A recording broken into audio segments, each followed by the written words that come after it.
Baik, kita masuk ke materi interface komunikasi data. Jadi gimana antarmuka antara perangkat komunikasi data. Selalu ya mengikuti model dari Open System Interconnection. Dalam hal ini kita masuk ke physical dan data link layer. Physical layer merefer kepada transmisi bit yang tidak terstruktur melalui medium fisik. Kemudian berkaitan dengan karakteristik dan akses terhadap medium fisik, physical layer tadi. Sedangkan data link layer menyelenggarakan transfer yang reliable dari informasi melalui link physical, termasuk transmission of block of data atau frame, atau disingkat aja transmission frame, kemudian sinkronisasi, error control, dan flow control.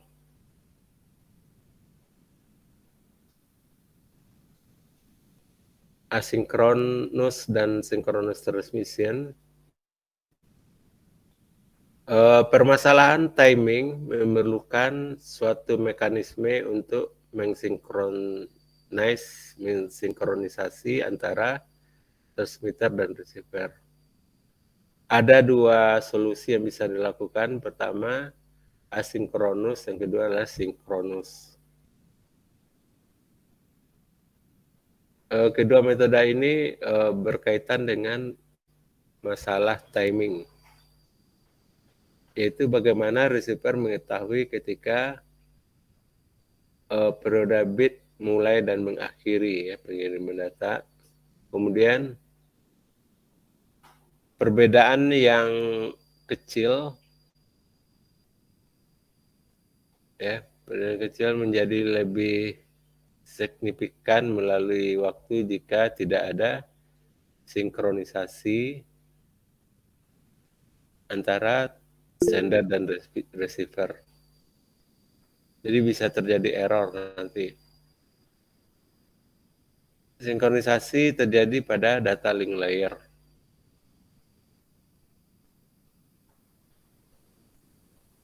Kita lanjut ke transmisi asinkronus. Transmisi asinkronus digunakan pada komunikasi serial.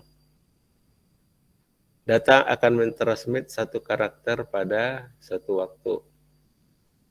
Format karakter biasanya terdiri dari satu start bit ya, dan satu stop bit. Kemudian di antara itu ada data sendiri, yaitu 5-8 bit. Ada juga yang dilengkapi dengan parity bit untuk error control ya. Kemudian timing dibutuhkan hanya pada setiap karakter. Jadi pada setiap karakter itu timingnya diperlukan, yaitu clock ya, ada clock di sana. Resinkronisasi dibangun dengan masing-masing start bit. Penggunaannya lebih sederhana, lebih murah ya, teknologi lebih murah, dan menggunakan 20-30% bandwidth.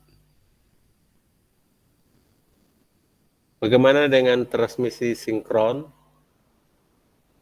Transmisi sinkron, halo, suara saya kedengaran nggak? Halo? Halo?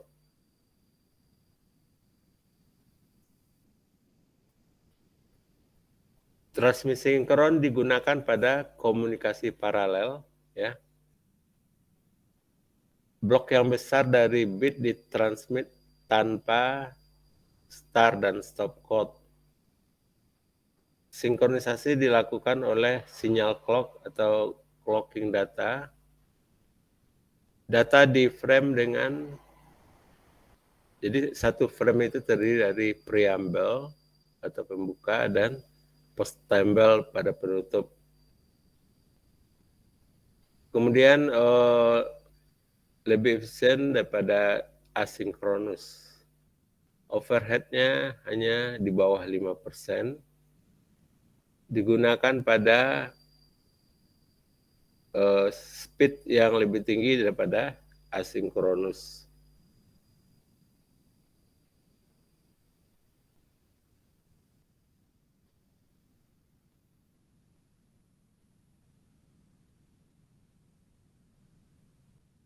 Kemudian pemilihan sinkronus adalah untuk low speed terminal dan PC yang umum menggunakan transmisi asinkronus. Dia murah, kemudian sistem besar dan network umumnya menggunakan transmisi sinkronus. Jadi asinkronus transmission dilakukan untuk terminal dengan kecepatan rendah ataupun PC ya. Murah ya. Kemudian kalau untuk yang sistemnya besar menggunakan transmisi sinkronus, overhead-nya sangat mahal ya, efisiensi diperlukan. Kemudian error checking lebih penting diperhatikan pada komunikasi ini. Kita lanjutkan lagi dengan digital interface. Digital interface ini merupakan poin pada satu device yang berhubungan dengan device lainnya. Ini ada standarnya. Standarnya menentukan sinyal apa yang dikirim dan bagaimana mengirimkannya. Beberapa standar juga menentukan konektor fisik yang akan digunakan. Ini generic communication interface ya, ilustrasinya seperti ini. DTE atau data terminal equipment seperti PC ya. Kemudian ini modem. Ini modem dilawan, ini PC dilawannya. Data terminal equipment ini berarti perangkat yang menghasilkan data, terdiri dari sinyal dan control line. Jadi ada sinyal itu berarti sinyal dari data, sedangkan control line berarti sinyal pengontrol pengirim data, seperti handshaking gitu. Kemudian transmission line interface device berupa data circuit terminating equipment atau DCE. Ini contohnya modem, bit serial transmission line or bit serial interface to network. Transmission line interface device, kemudian digital data, transmitter dan receiver. Jadi antar DTE dan DCE itu ada interface-nya. Antara DCE dengan DTE lawan juga ada interface-nya. Interface itu kan sebenarnya gunanya untuk kalau ada karakteristik yang tidak sesuai antara DTE dan DCE, dia yang menyesuaikan. Itu tugasnya.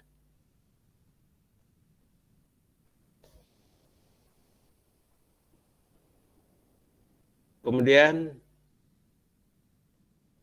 protokol fisik untuk interface komputer dengan modem menentukan, menspesifikasikan mekanikalnya bagaimana, elektrikalnya gimana, fungsional gimana, dan proseduralnya gimana. Jadi ini komputer, ini modem. Ini di kaki-kaki DB9 ya. Protective ground, nomor 2 transmit, 3 receive. Transmit berarti dari D komputer ya ke modem. Receive berarti dari modem ke komputer. Request to send, kaki 4, ini kakinya nih, kaki 4, adalah menanyakan ke modem atau memberitahu ke modem bahwa dia ingin mengirimkan data. Jadi komputer ingin mengirimkan data, dia akan mengeluarkan sinyal RTS ya. Kemudian kalau modem siap menerima, dia membalas dengan sinyal CTS, clear to send. Berarti ini udah nyambung ya, kayak connection oriented itu. Maka data dikirimkan. Data set ready, dikatakan nih data set ready. Kemudian data dikirimkan. Kemudian command return, carry detect, dan data terminal ready.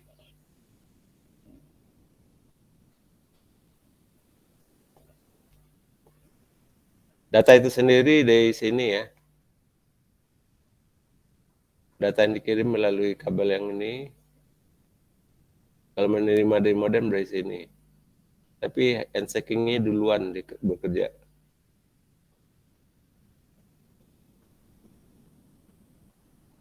RS232C atau EIA 232C, EIA recommended standard atau RS, itu singkatan dari RS, menspesifikasikan secara mekanik ya, elektrik, fungsi dan prosedur.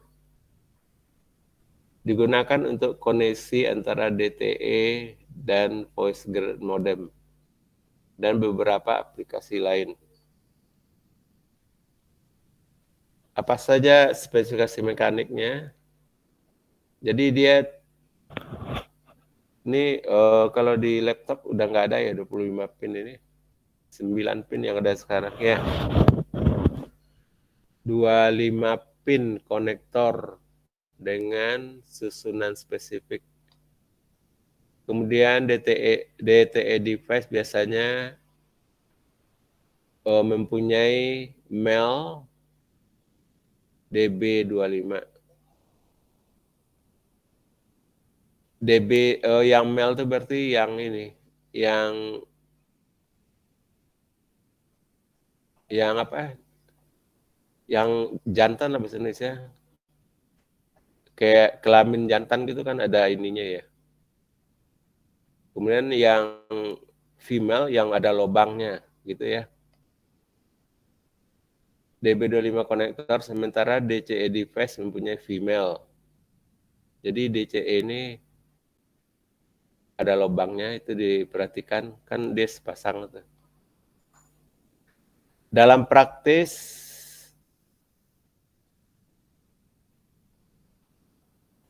kurang dari nggak semua wire itu digunakan ya, tergantung pada aplikasinya. Kemudian ada lagi V24, EIA 232C. ITUT menstandarkan V24, hanya menspesifikasikan fungsional dan prosedural. Referensi standar lainnya untuk elektrikal dan mekanikal. Kemudian EIA 232F ya. Ini Amerika Serikat didasarkan pada RS232. Mechanical aspek ditentukan oleh ISO 2110. Elektrikalnya oleh V28, fungsional V24 dan prosedur V24. Sama antara fungsional dan prosedur. Ini gambar nih, ini berarti female ya. Ini male. Di desktop yang masih ada kayak ini ya.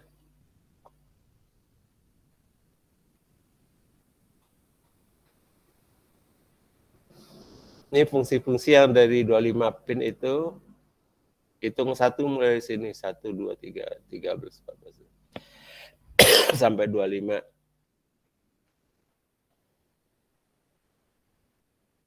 Sekarang ada lagi DB9 konektor. Udah lama ya, bukan sekarang. Ini 5. Ini berarti female, ini male. Ya. Ini kaki 1 ini 2, 3, 4, 5, 6, 7, 8, 9.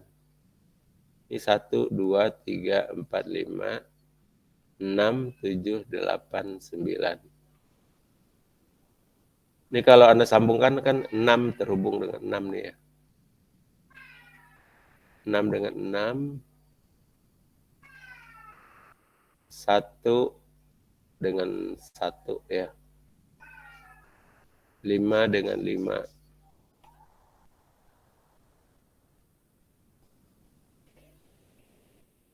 Berikutnya adalah RS, Recommended Standard 422 atau DIN 8. DIN itu singkatan dari Dutch Industry Norm Connector ya, itu di bawah ada singkatannya. Ini ditemukan oleh Max ya, dan kompatibel dengan komputer IBM, network processor panel. Ini DIN itu bentuk seperti ini ya.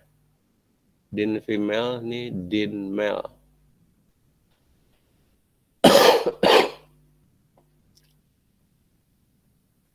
Electrical spesifikasi, spesifikasi signaling antara DTE dan DCE menggunakan encoding NRZL yang kita sudah pelajari, di mana tegangan untuk satu itu adalah lebih kecil dari min 3, berarti min 3, min 4, min 5. Biasa sampai min 15. Sedangkan yang untuk positif 3 volt ya. Untuk binary 0. Tegangan setinggi plus minus 25 volt. Ini kalau dibebani ya, bisa sampai 25, tapi kalau nggak dibebani sampai 15. Kemudian rate-nya atau lajunya lebih besar dari 30 kbps dan lebih kecil dari 15 mega. Jarak yang lebih jauh dan rate secara teoretikal memungkinkan, tapi tidak membutuhkan wise ya, kesaksanaannya. Artinya dia tidak menjamin kerjanya baik. Ini kalau kita lihat di pin tadi ya, ini bentuk sinyal tadi, ini bisa kita praktekin ya.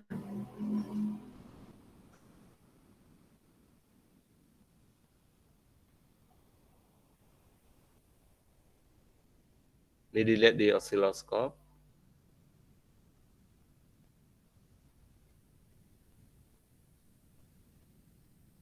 Sekarang spesifikasi fungsional menspesifikasikan role ya dari sirkuit individual. Data sirkuit pada kedua arah memungkinkan full duplex communication.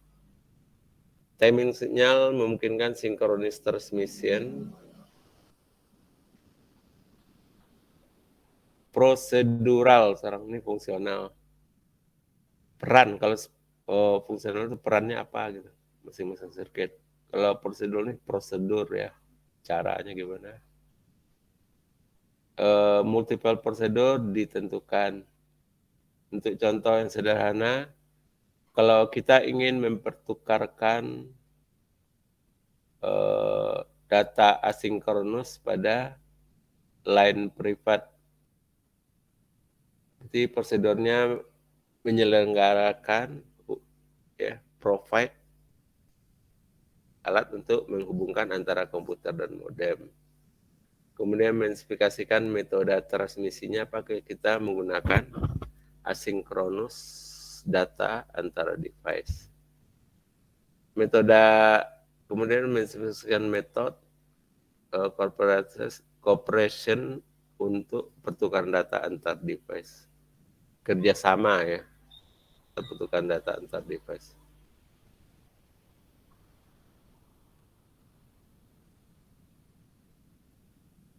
Ini nama-nama pinnya, nomor dengan nomornya. Ini yang 25 pin. TD berarti transmit data, RD receive data, RS request to send, CS clear to send, DSR data set ready. Ini berarti perangkat datanya siap gitu. Kalau ini data terminal ready, terminal datanya siap. Ini datanya siap. CD adalah carry detect, SQ adalah signal quality detector. Ini contoh-contohnya pada dial up operation.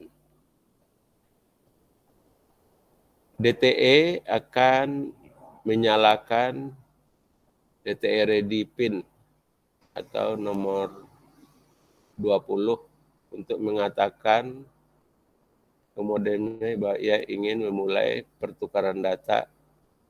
Sementara sinyalnya di asserted, DTE mentransmit phone number via terminal data. Udah jarang digunakan ya RS-32. Kecuali untuk ini ya, untuk kontrol, sistem kontrol.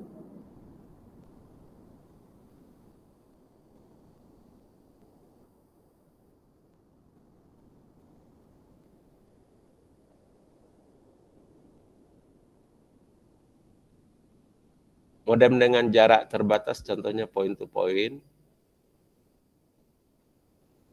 Hanya sedikit sirkuit yang digunakan, yaitu signal ground, transmit data, receive data, request to send, clear to send, DCE ready, receive line signal detector.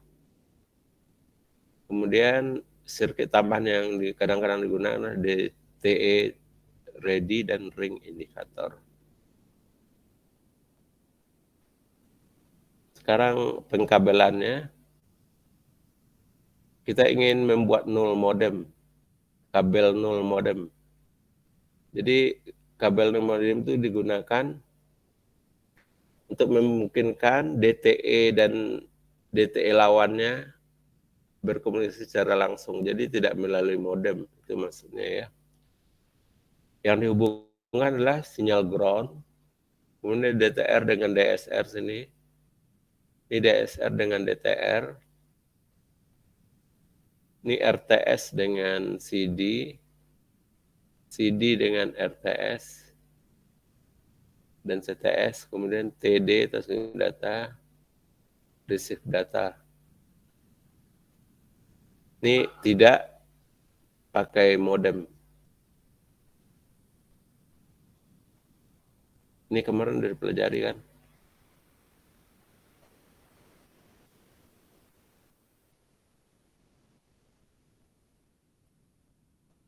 Ini macam-macam media kawat ya. Ini standar-standarnya. Standar untuk koaksial. 10/2 itu artinya adalah 10 Mbps ya. Sinyalnya adalah baseband, 2 itu adalah 200 meter. 10/5 itu adalah 10 Mbps, megabit per detik, baseband, dan 500 jaraknya. Twisted pair berarti 10 megabit per detik, sinyalnya masih baseband, kemudian T itu twisted pair. Untuk yang 100 juga ada, ya, untuk 1000 juga ada. Konektornya, RJ konektor dan UTP, SC konektor, push pull locking, fiber optik untuk perfect online. Yang ini ya. Ini ST konektor, bionic locking, fiber optik, ini yang ini.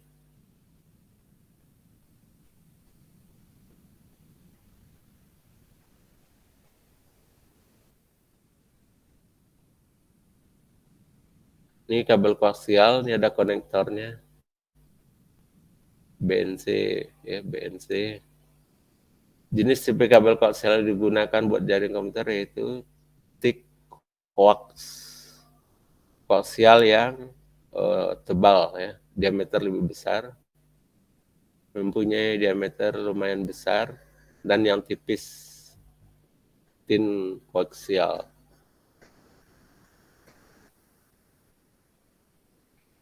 Ini bisa Anda baca. Ini konektor T ya. Jadi perlu repeater untuk jarak yang melebihi batas maksimum kabel. Batas maksimum itu kan ini 200 meter, ini 500 meter. Kalau untuk menyambungkannya kayak gini, T ini sambungin.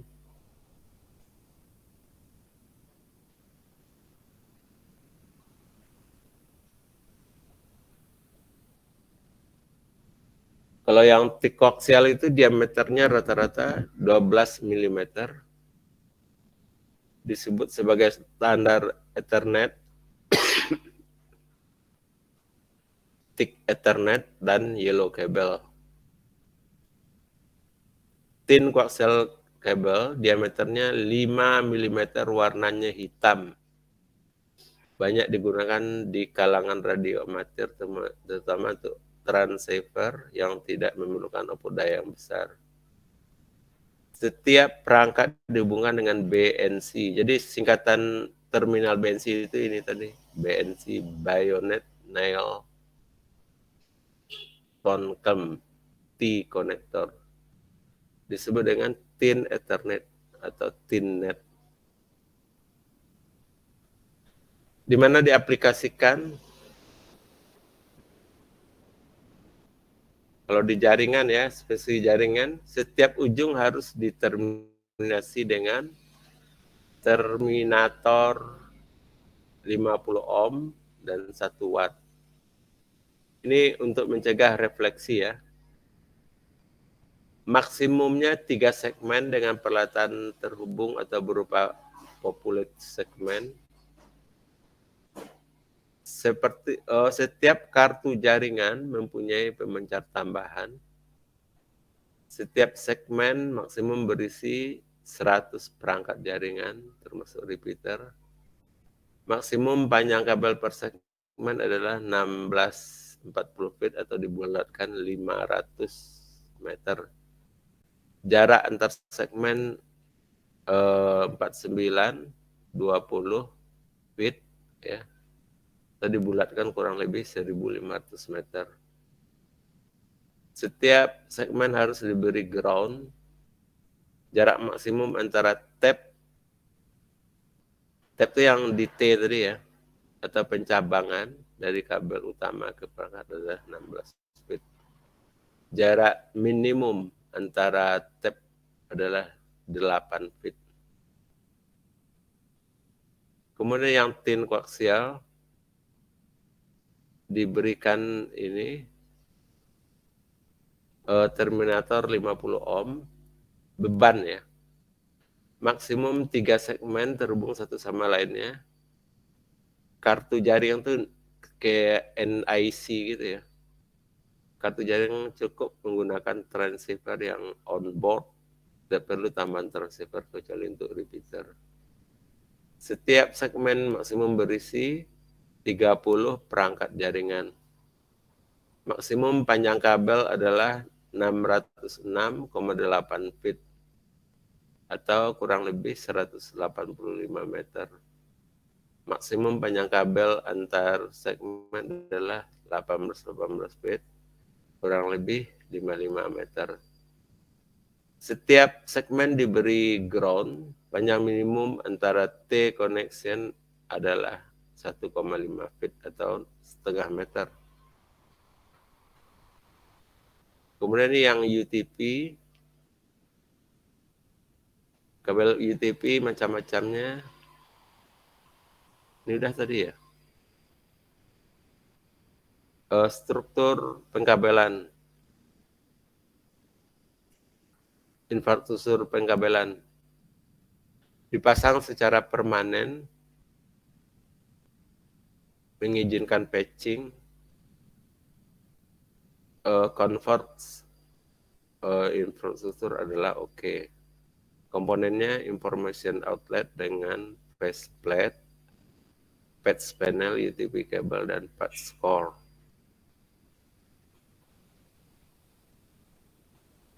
Patch panel, terminationnya punch down in back, patch core plugin in front, ditempelin di depan. Ini di plugin gitu.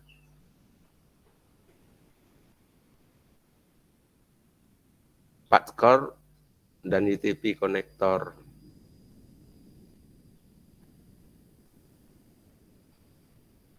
Ini konektornya RJ45 female dan RJ45 male.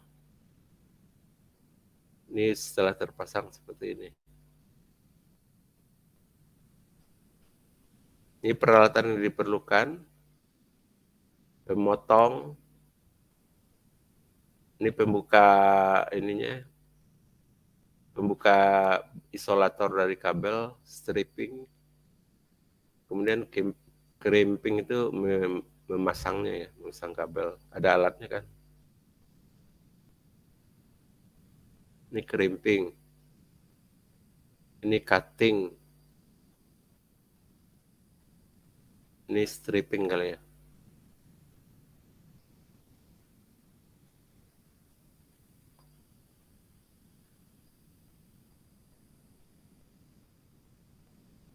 LAN tester untuk ngetes ya. Apakah terhubung atau tidak.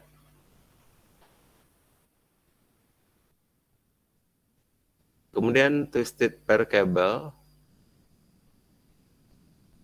Ada pasang-pasangannya blue and blue white, brown and brown white, green and green white, orange and orange white.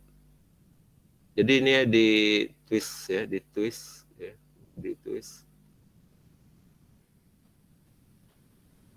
Kemudian ada dua jenis pemasang kabel UTP yang umum digunakan pada jaringan lokal.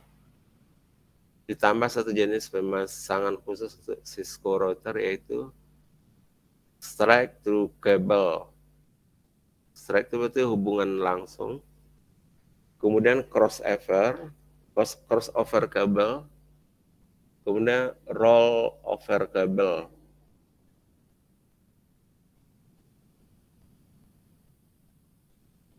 Ini yang strike. Cara pemasang kabel UTP model strike through. Urutan kabel satu putih orange. Putih orange kan ini ya. Jadi dia tidak ada yang menyilang nih, langsung aja dihubungkan. Dua orange, ini orange ya. Tiga putih hijau. Empat biru, biru hijau. Kok biru hijau? Putih biru. Kemudian hijau, putih coklat, dan coklat. Putih pasangannya. Putih orange, ini ya, putih orange. Kemudian orange. Ini ujung A, ini ujung B.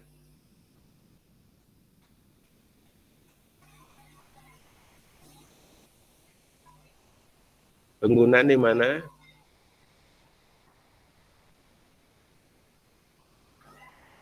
Penggunaannya PC dan hub. Ini gambarnya strike through cable. yang yang garisnya solid ya, PC switch. Ini yang penggunaan strike kan, hub dengan hub, switch dan router. PC hub ini seperti ini, PC switch, ini PC switch, hub nggak digambarkan ya, switch router,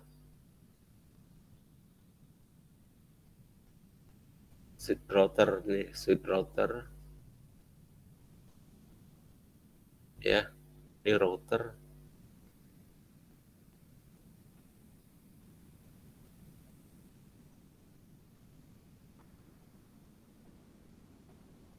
Sekarang yang crossover kabel berarti cross ya, menyilang. Cara ngubunginnya white orange dengan white green, white orange dengan white green. Ini kan white green, orange, ini orange dengan green, ini green ya.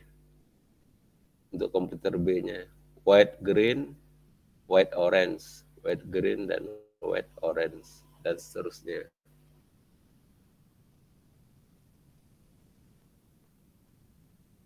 Sehingga kalau kita gambarkan seperti ini dia. Tadi apa?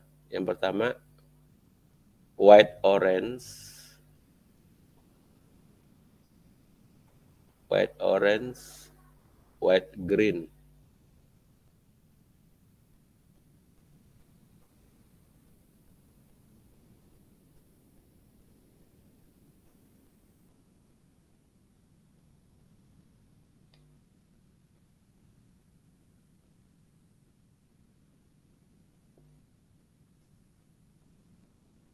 Kemudian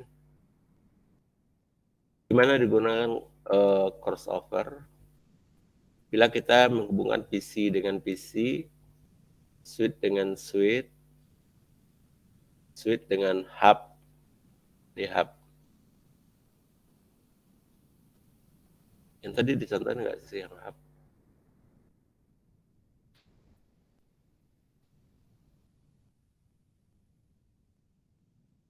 Di hub.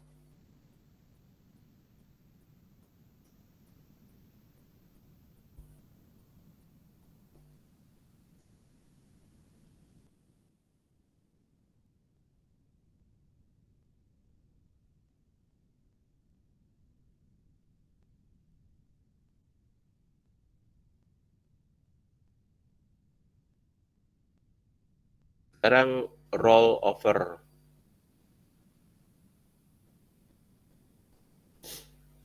Roll over itu dibalik aja ya, 1 dengan 8, 8 dengan 1 gitu. Ini router pin, oxygen pin ya. Dibalik, kalau ini 1 dari bawah, ini dari atas ke bawah.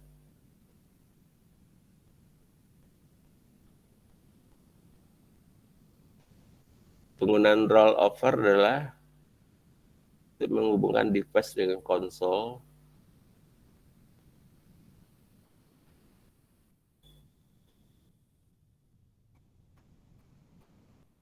Sekarang dicontohkan semua. Yang strike through cable, yang solid berarti menghubungkan switch dengan PC. Serial kabel ini roll over yang putus-putus ini. Kemudian crossover yang ini.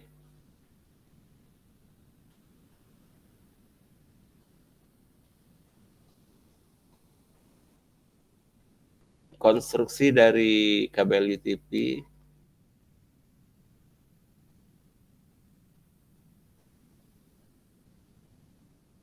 ini Yang baik itu kayak ini, rapi ini ya. Yang buruk, seperti buruk hubungannya.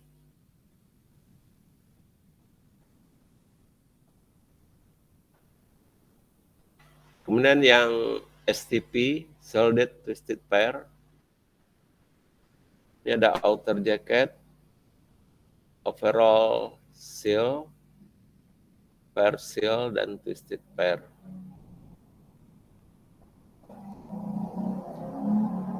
Speed and throughput 10 sampai 100 megabit per detik. Cost per node moderate ya, expensive. Media dan konektor size medium to large. Maksimum kabel length 100 meter.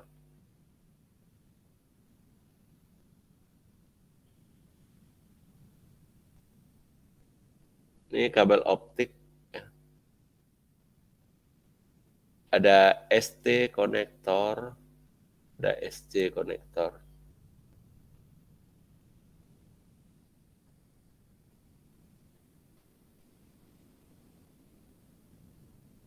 Kabel optik sebagai pengirim datanya dalam bentuk sinyal laser atau sinyal infrared. Terdiri dari dua kabel transmit data dan receive data. Menyediakan komunikasi full duplex.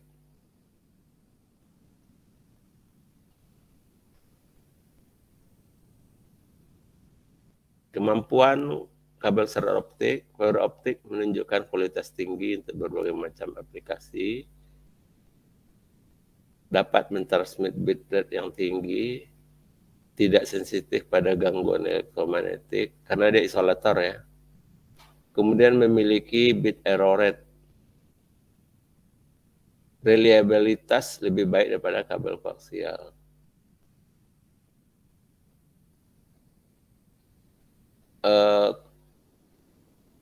Kabel seret optik berisi satu atau lebih gelas fiber pada core-nya. Kemudian dikelilingi oleh fiber yang disebut dengan cladding. Ya. Ini claddingnya. Ini core di tengah. Ini Kevlar strand, protective outer sheet.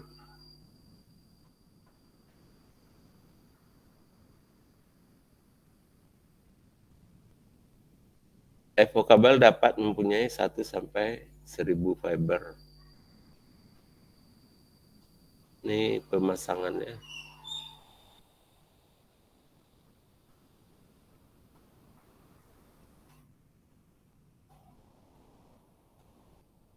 Sekarang kita lanjut ke network interface card atau NIC atau disebut juga dengan network adapter.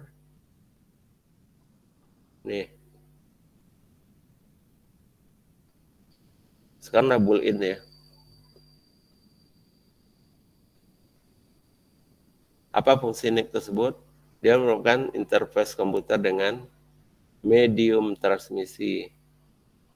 Kemudian fungsi lain adalah melakukan encoding atau decoding. Kemudian mengendalikan penggunaan jaringan medium access control.